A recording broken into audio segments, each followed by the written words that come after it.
Welcome back to the Just Show Up show, a show where we just show up, and I am the one modeling the art of just showing up.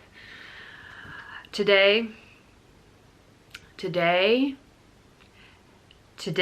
I've been really struggling with the idea of making a video, and I was like, what the fuck am I gonna talk about? And I say that this channel is about just showing up and actually seeing what's gonna happen, and every single time I'm resisting that because I'm like, if I just show up, nothing's gonna happen, right?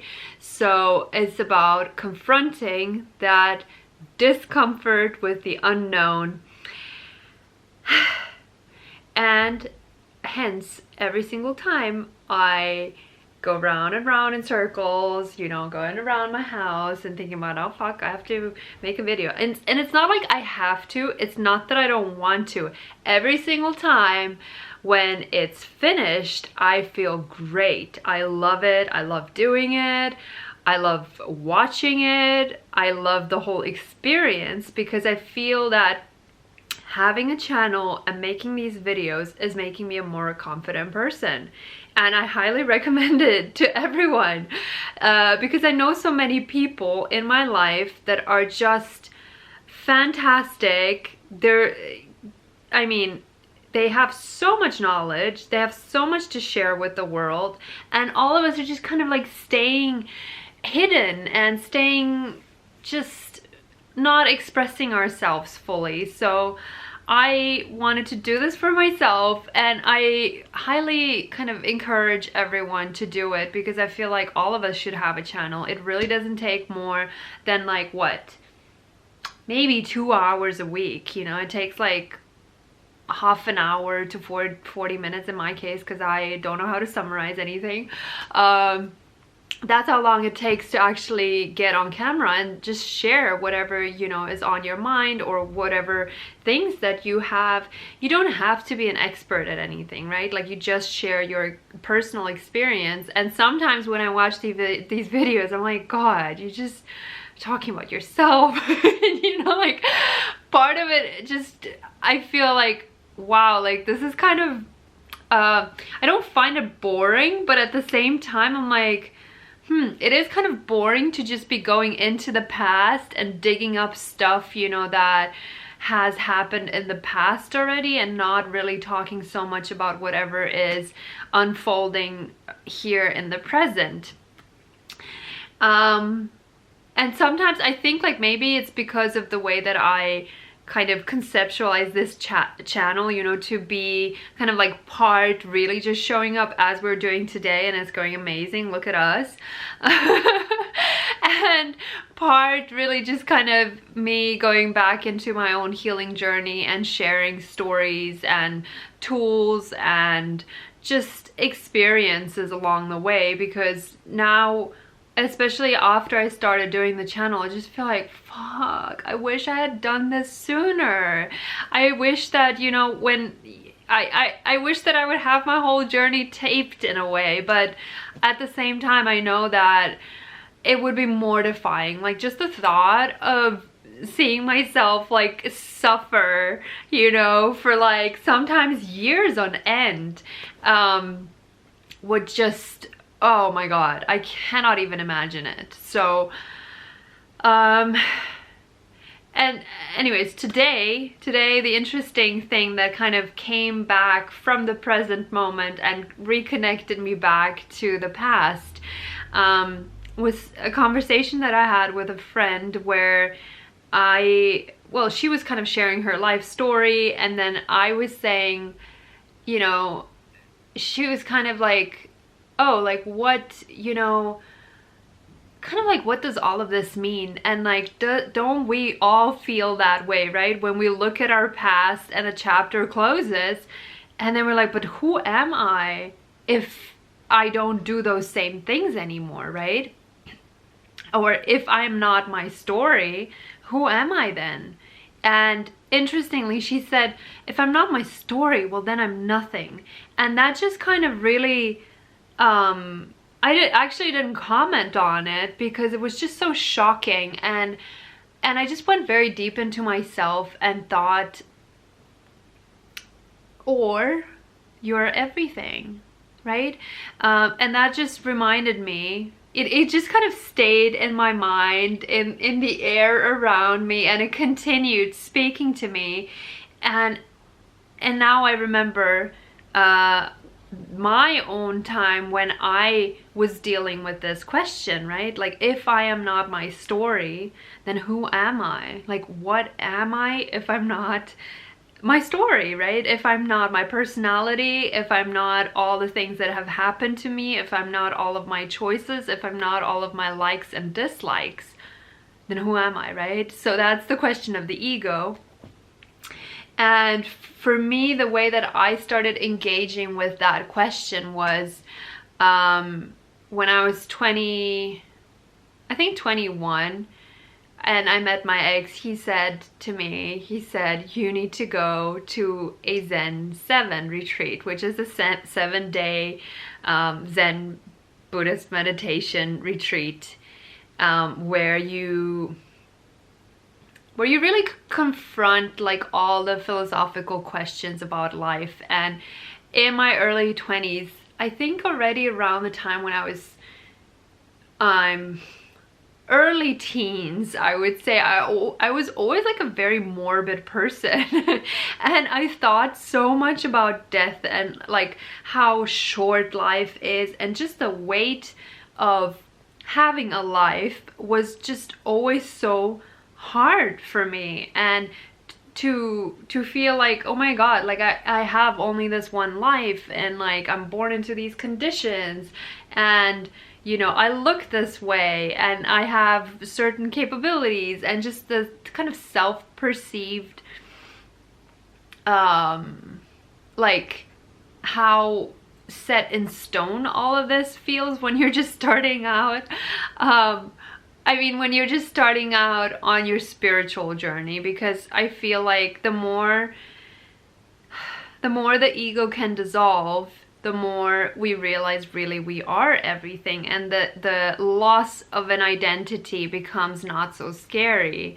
And I was just wondering like how, because in my coaching practice I noticed that like if I could just kind of condense all of that awareness and put it in a pill and just feed it to everyone as in like instant cure. I feel like, you know, all of us, we are, you know, when we're suffering, we are looking for that instant cure, and we're like so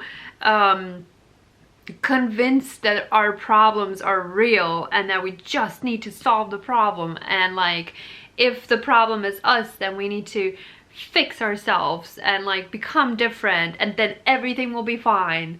And just, you know, now coming at it from the other side, I just feel like, wow, like how, you know, how could we just get this to people who are suffering? And the thing is, like, when you are in that suffering state, you're just not, you're so hyper focused and like closed-minded because you've come up with a story that is an explanation of why everything is wrong and like why your problem is so real.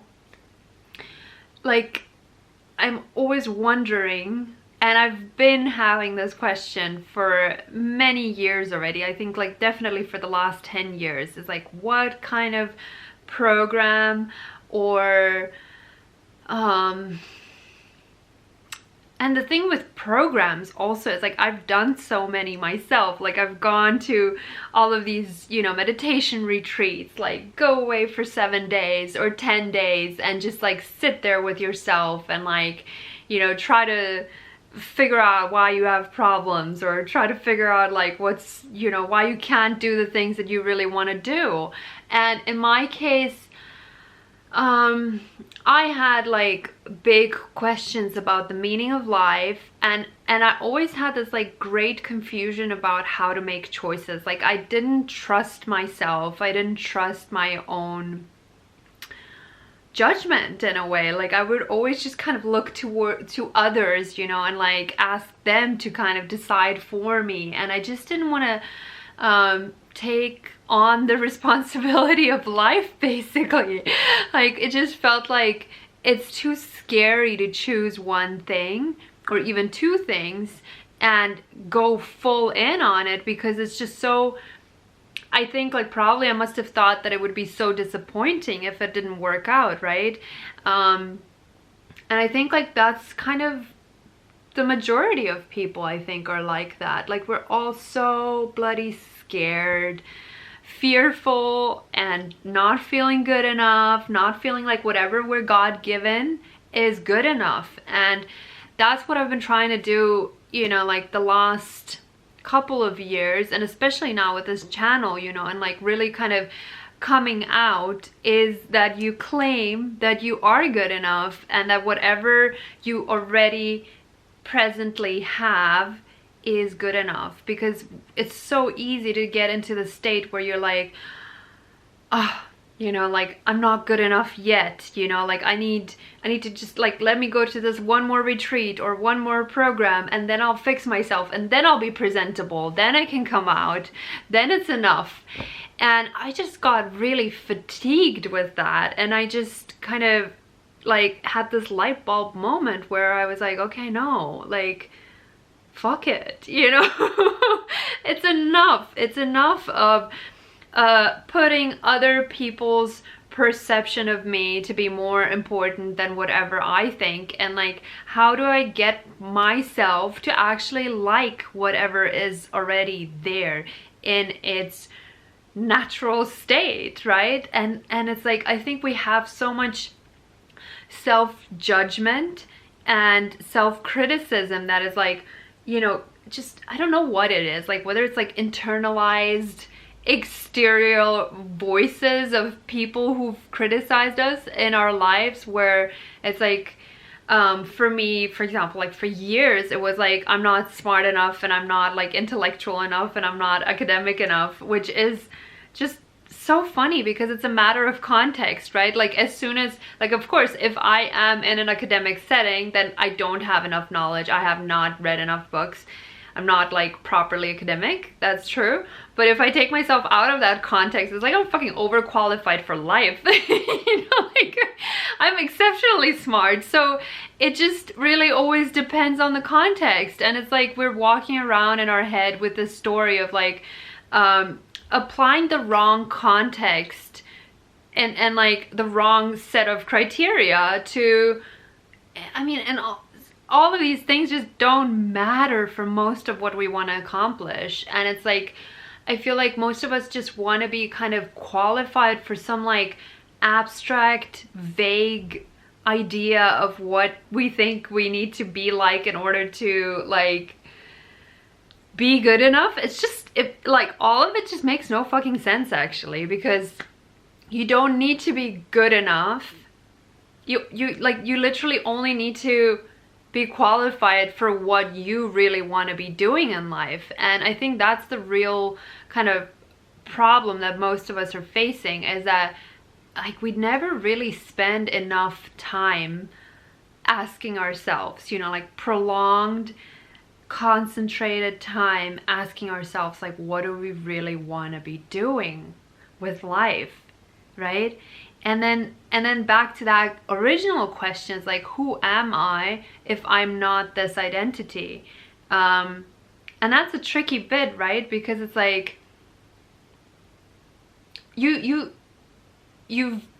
so attached to the story up until this point that you feel like that's all that you are. So like you think that a personality is fixed, but it's actually not fixed. Like, you can choose who you want to be. And I think that's like a very groundbreaking idea that most of us don't know that that's actually the case. Is like, if you dissolve your ego and you let go of this idea of a fixed identity, and you're like, okay, cool, well, there is this story, you know, and really truly it is a story, because every single time when you're retelling, I mean, like every story, especially like our traumas, right? Like, we can take, like, I could take my story with my mom, and there's just if I'm being truly objective, I can take that thing, and nowadays obviously like I have enough mental flexibility to go in there and look at it from all these different points of view. Like I can see it from her point of view, and like what she was going through, and her own internal trauma, and then like my resistance towards that, you know. And there is no one story.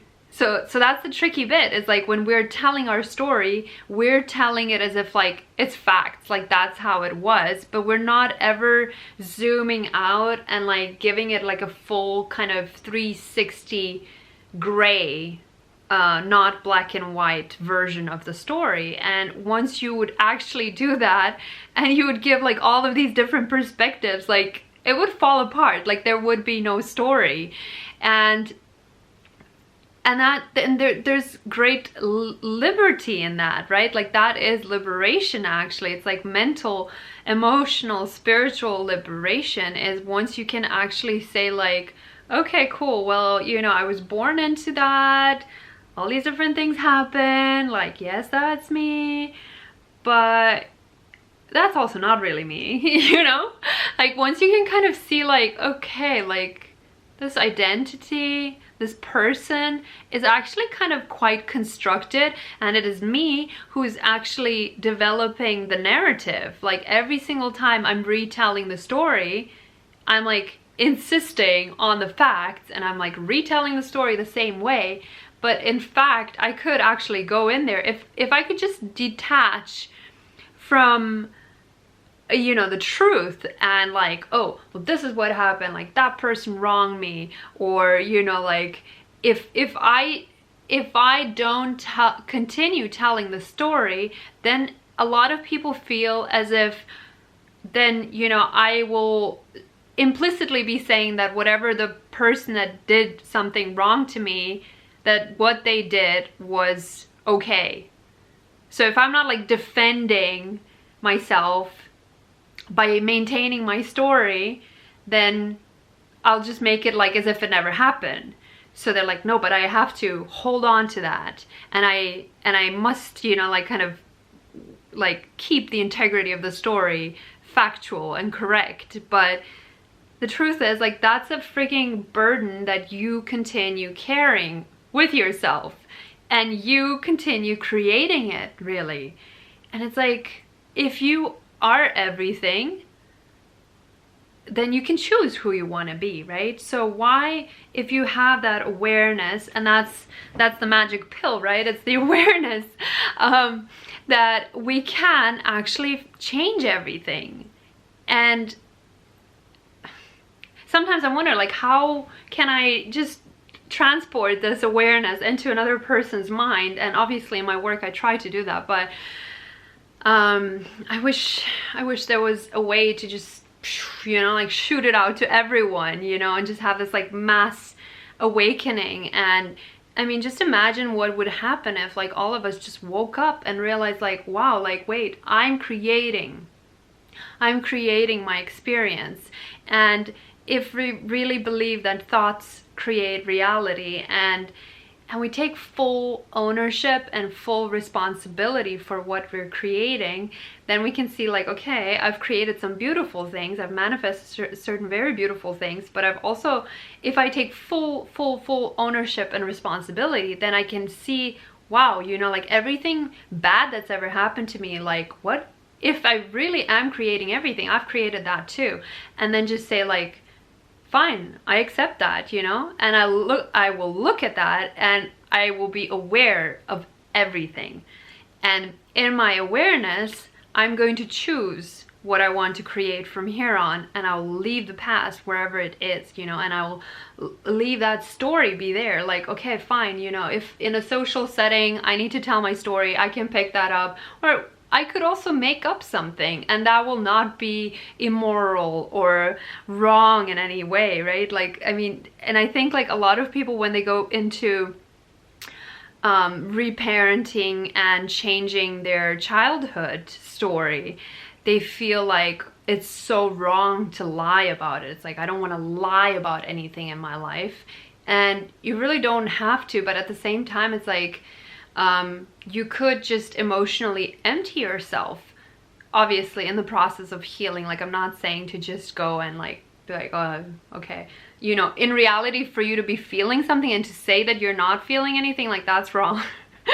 But what I mean is, like, we have a lot of options, and when we realize that we're not our identity, we're not our personality, it's not that we become nothing. And that's most people's fear when they go to these, you know, long meditation retreats, and they're like, oh my god, like, I'm not who I thought I was, or like, that's not enough. And that was my experience when I went to my Zen retreat, and I kind of just became so disillusioned with the personality that I was. And I realized, like, I've put so much energy and effort into making myself bigger than I am, and just kind of adding layers and layers on top of that experience. And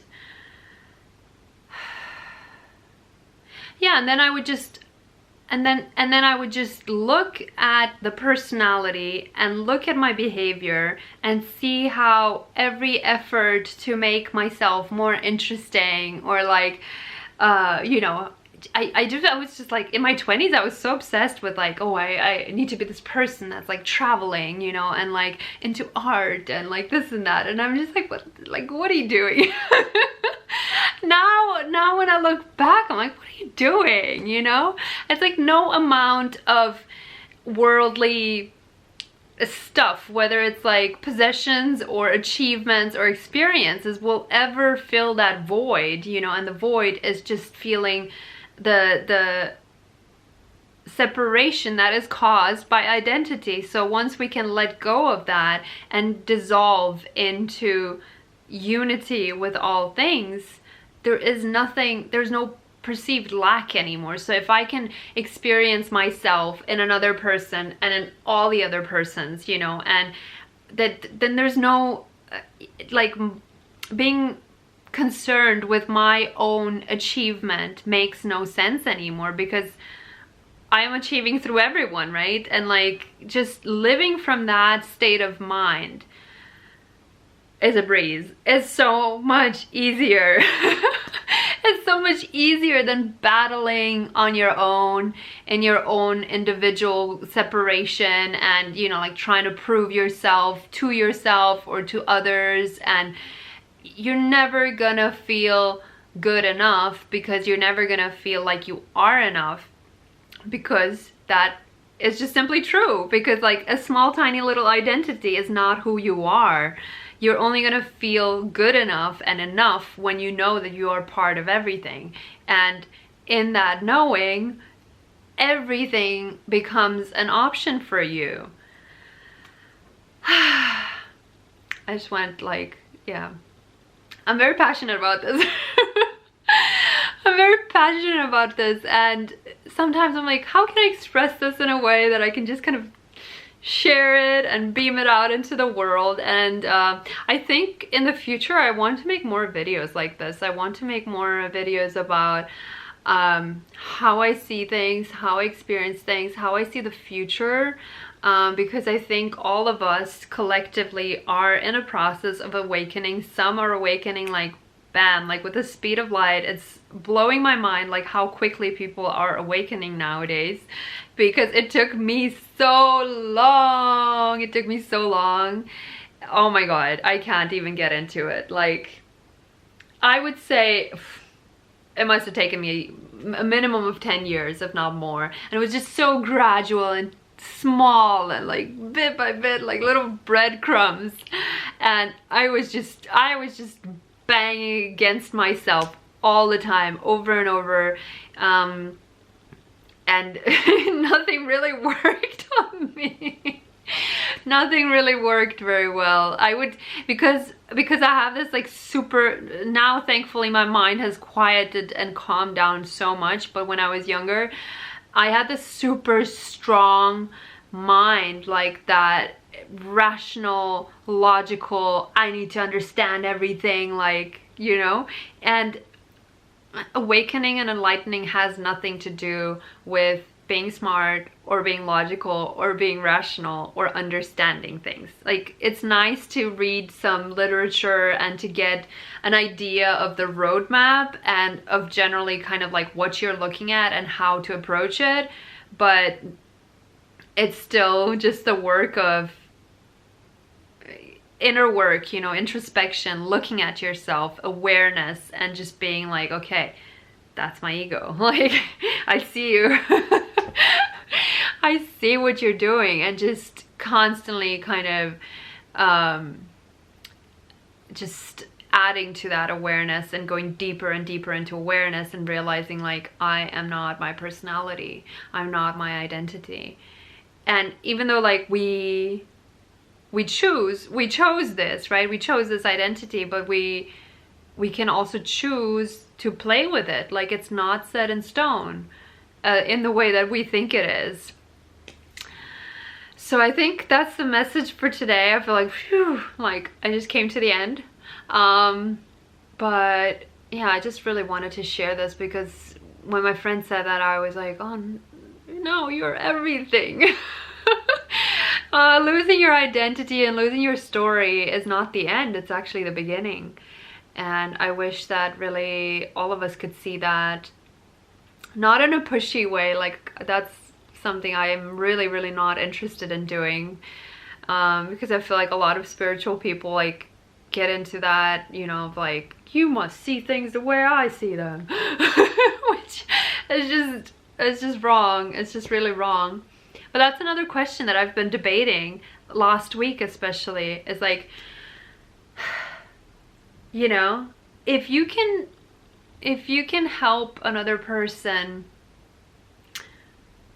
wake up, you know, should you do it, or should you allow them the struggle?